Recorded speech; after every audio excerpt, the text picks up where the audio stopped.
All right, welcome back. Hi, everyone. So we're back again, and this time we're looking at the wheel. So, and probably we'll also look at strength. Just saying. I think we probably can squeeze two this week into one video. I'm kind of wanting to move through the majors a little bit more quickly. So we'll see how that goes. I feel that starting with the wheel, we need to understand it in context alongside the whole concept of the major arcana, as well as with its two preceding and related cards, which don't necessarily make sense in terms of the structure of tarot, but do make sense in terms of the way that Bruno Letitzia has structured this deck, okay? So I'll just say that off the bat.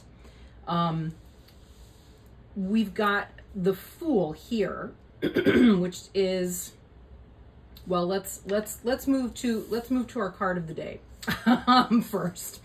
So the wheel in this context is really describing the wheel of Dharma, and it is a concept that is very closely related to the wheel of fortune in the West. All right, but the wheel of Dharma is a little different. All right, because the wheel of Dharma, the wheel of fortune sort of leads us to question our fate, in the West, at least in the way that we understand it in the West. It causes us to consider whether our path is predetermined, or whether we have any actual free will over the path that we take. There are a lot of different competing philosophies that contradict each other, and so on and so forth. And, we can also understand in the Western sense, the wheel spins all the time. So and over a lifetime, it's sort of the cycle of the lifetime itself, where we're born, we rise up to the top or the zenith of our experience and realization as human beings, and then we become less and less relevant as we get closer to death. So that that could describe the wheel in general. A lot of times it's interpreted as, here is your good fortune is on its way. That's often the way it's interpreted, that it is a good card, a benevolent card, a positive card. Sometimes it can be also interpreted as things are spinning, the wheel of fortune is spinning, so you're going to experience lots of ups and downs. I tend toward that angle myself personally. And I also always read depending on what the cards are that aspect it, right? So there will be something near the Wheel of Fortune that tells you what it means. In other words, when we're looking at the way the Wheel of Dharma functions, it is of course ruled by the same two rulers of the preceding cards, with the Fool and the Chariot. So it is the territory of Vairochana. And Vairochana, of course, just to jog memories, because it's been a bit of time. So Vairochana is the Buddha of the primordial Buddha of the Buddha family. Okay, so the Buddha family in the mandala is the one at the center. And we can also understand that center as being one that pervades not just the middle of, oh, it's over here now, and it's too far for me to reach without knocking the camera over, but it's sort of like the center that also expands to include everything, right? So in some respects, that then helps us understand a little better why the Wheel of Fortune might be the territory of Vairochana, right? So Vairochana, as the Buddha of the Buddha family on the mandala, also sets the Wheel of Dharma in motion. And as we recall from the Fool, his particular mudra is the Wheel of Dharma mudra, basically. That's what that's intended to represent. So We also have the wheel representing the symbol, you know, of the major arcana, because it's the wheel of Dharma.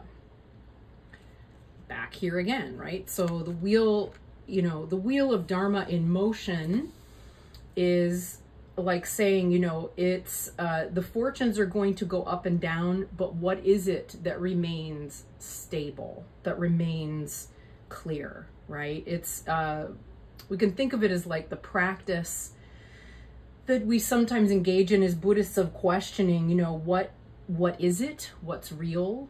Who am I?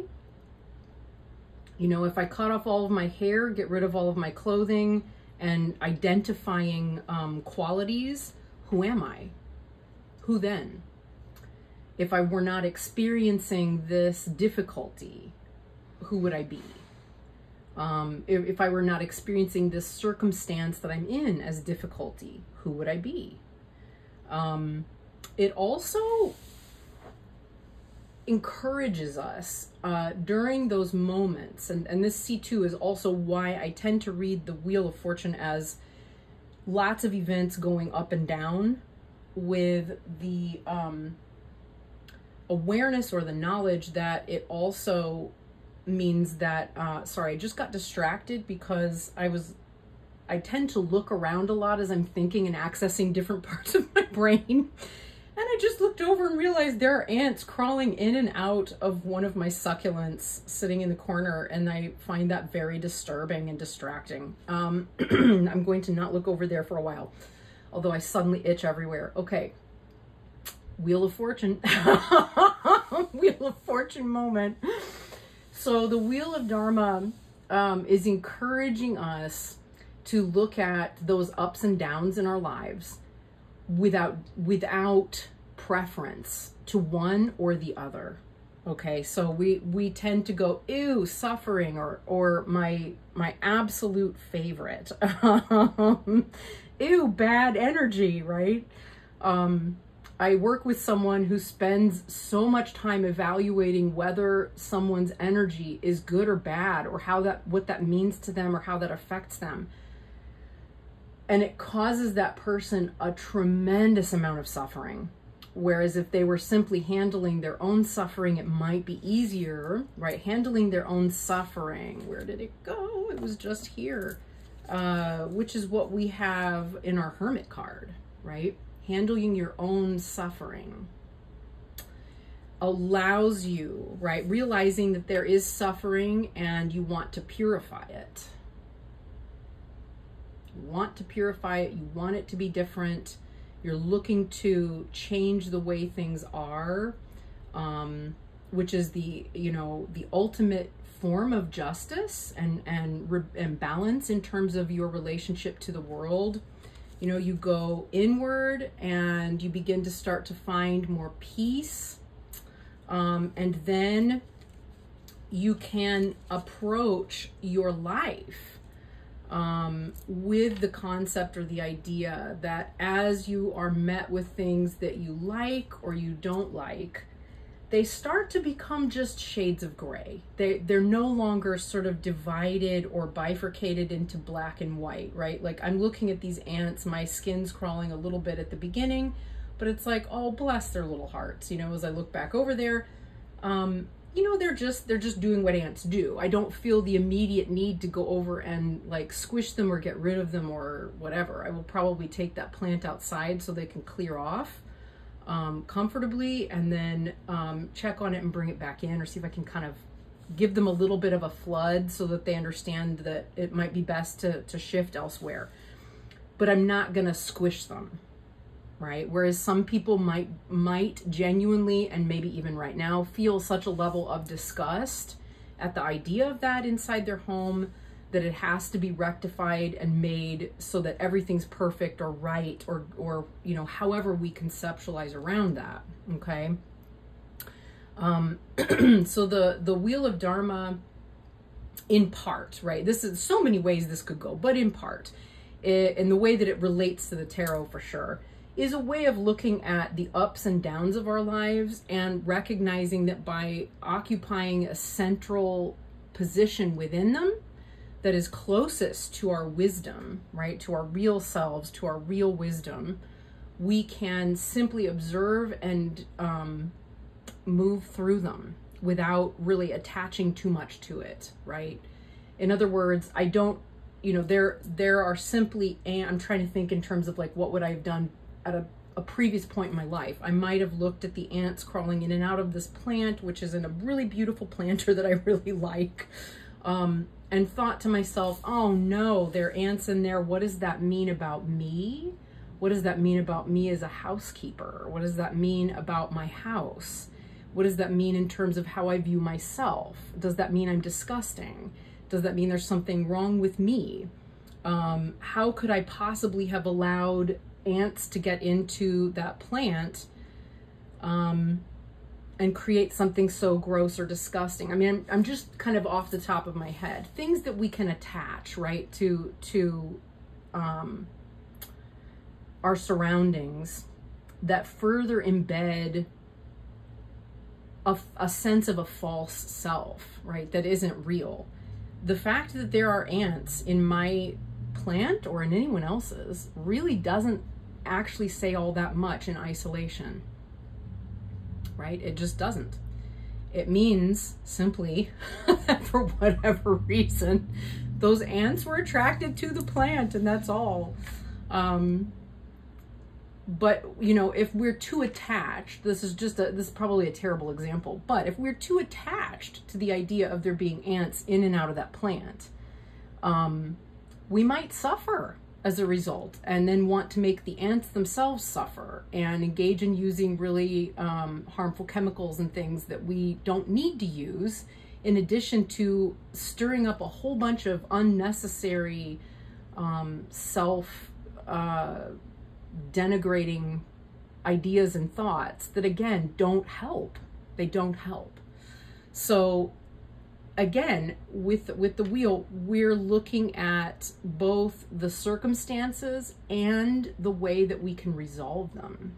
So by becoming less attached to those ideas, we are then able to relinquish their hold on us in favor of something more peaceful, more centered, more grounded, and something that is more rooted in wholeness and perspective taking, right? In the perspective of things, does it really matter that there are ants in the plant? No. It's a way of, it's perspective taking. And this is ultimately what the path of Dharma is intended to do, is to give us greater perspective and perspective taking on our lives, okay, and what they mean. This is already longer than I expected, but I think we're good. I think we'll just go ahead and move on and do strength as well.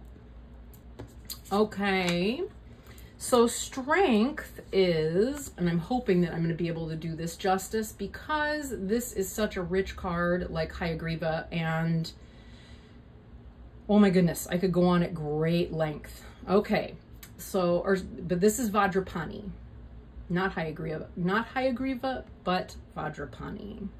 So Vajrapani is a very exciting, very, very exciting deity, and he is really a protector. And I'm logging back into my laptop to get my notes. Okay, here we go. So in his hand, he has a Vajra, right, which is also known as a Dorje. And they're meant to awaken, right? They're meant to awaken us and enlighten us on some level. So, yeah, there in various different places, it refers to Vajrapani as being a bodhisattva. I'm going to just refer to, I mean, yes, I could say, yeah, we could say he's a bodhisattva.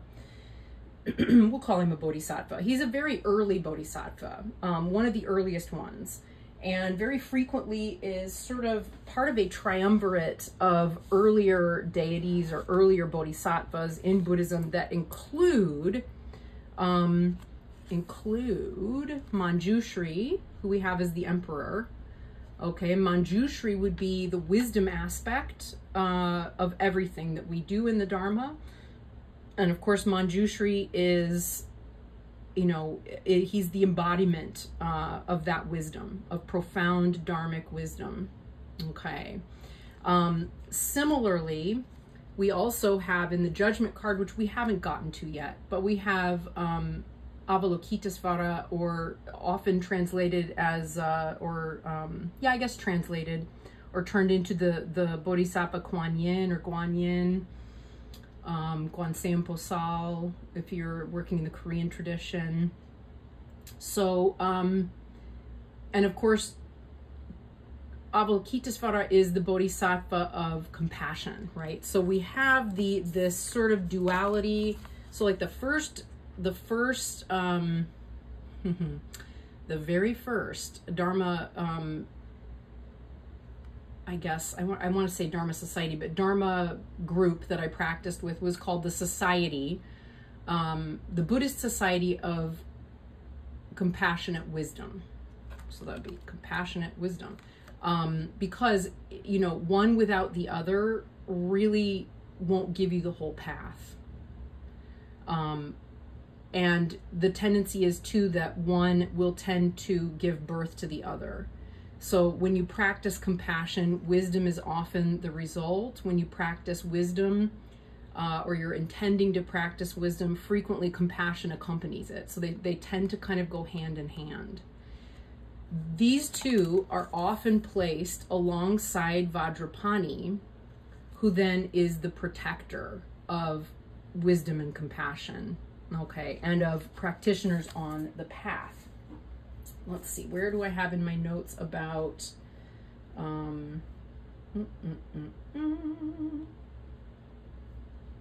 yeah, legends and meanings. Yeah, okay, so here we go. He's often seen as a manifestation of Vajradhara and the spiritual reflex.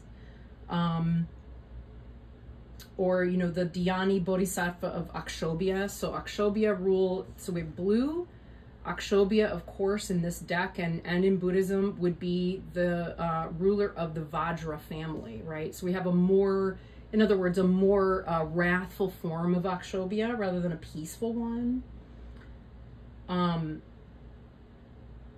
And he's also representing, in addition to, so they're representing, I should say this too, where these two are representing the compassion of all of the Buddhas and the embodiment of the wisdom of all of the Buddhas, right? In each of these. Similarly, Vajrapani is representing the power of all of the Buddhas, and thereby is also the protector of all of the Buddhas and the Buddhists. So, for example, if you are someone who struggles to get your butt out of bed in the morning, or whatever time of day, to figure out when in my day do I sit down and practice, this is your dude. This is your dude. Vajrapani's your dude.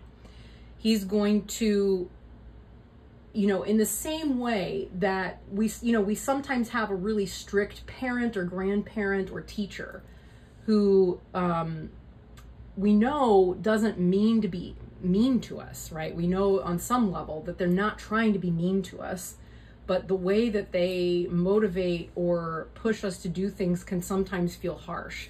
That would be the role of Vajrapani, right? The way that Manjushri and Avalokitesvara work we're not going to experience them the same way, okay? They are not going to be experienced the same way.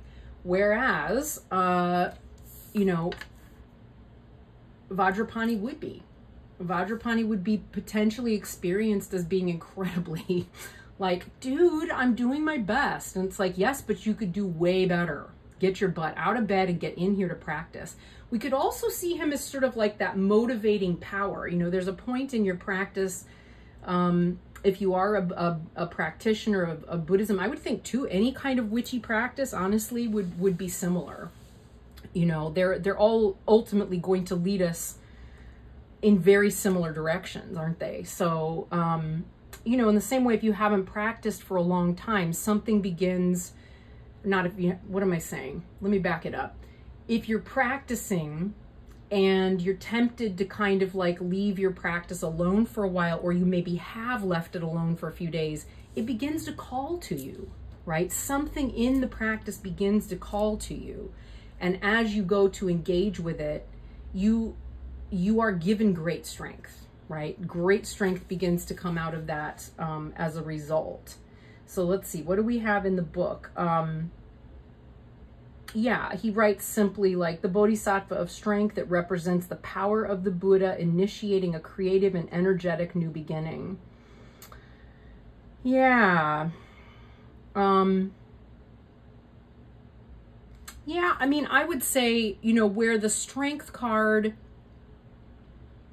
is often about, you know, those moments in our lives where we have to find a balance inside of us in order to really access our greatest power. That is a big part of what we're looking at here, right? So, you know, finding strength or having spiritual strength, or needing spiritual strength, right? Maybe if this were a reversed card, and keeping in mind these are reversible, if strength came up reversed, you know, maybe what is lacking is a sense of power or empowerment. And how do we re-engage that? We come back to practice. We don't try to usurp power from others or usurp power by manipulating a situation. You know, the intent would be to dive deep into who and what we are and access this inner aspect of who we are that is the essence of Vajrapani, in order to be able to access that and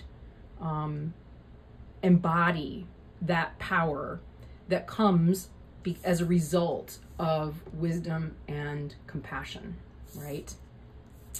You know, he's often depicted he is often depicted on a tiger. And the tiger, of course, is incredibly fierce, although this is an ethereal, very ethereal tiger. But, you know, he's got a snake. He's often shown with snakes and so forth. There are lots and lots of mantras, dharanis, practices, and sutras related to Vajrapani, just as there are to Avalokitesvara and Manjushri. You know, and he is also, you know, seen here with the skulls, because, you know, where we see human adornments on these guys, usually there's a wrathful aspect, because that wrathful aspect is what's needed in order to cut through the ego, which is ultimately what is being represented here.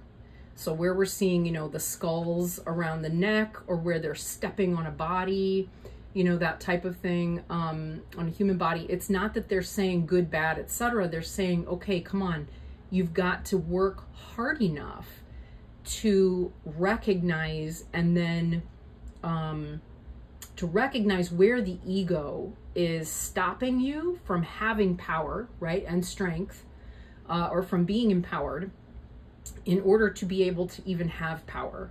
And again, how do we do that? We in Buddhist practice, we do it through practicing. Yeah, on some level, we come back to our practice. So that is what we have there. So that is strength. And I will see you again next week, where we will discuss, where are we, 11? We're going to probably do at least, well, maybe we can get all 3 of them. I hope I'm not being too ambitious, but it might be possible that we could get all 3 of the next in there. We'll find out. We'll find out. We still got to do the Hanged Man, Death, and Temperance in this septenary. So hopefully we can, and I will see you next time. Bye.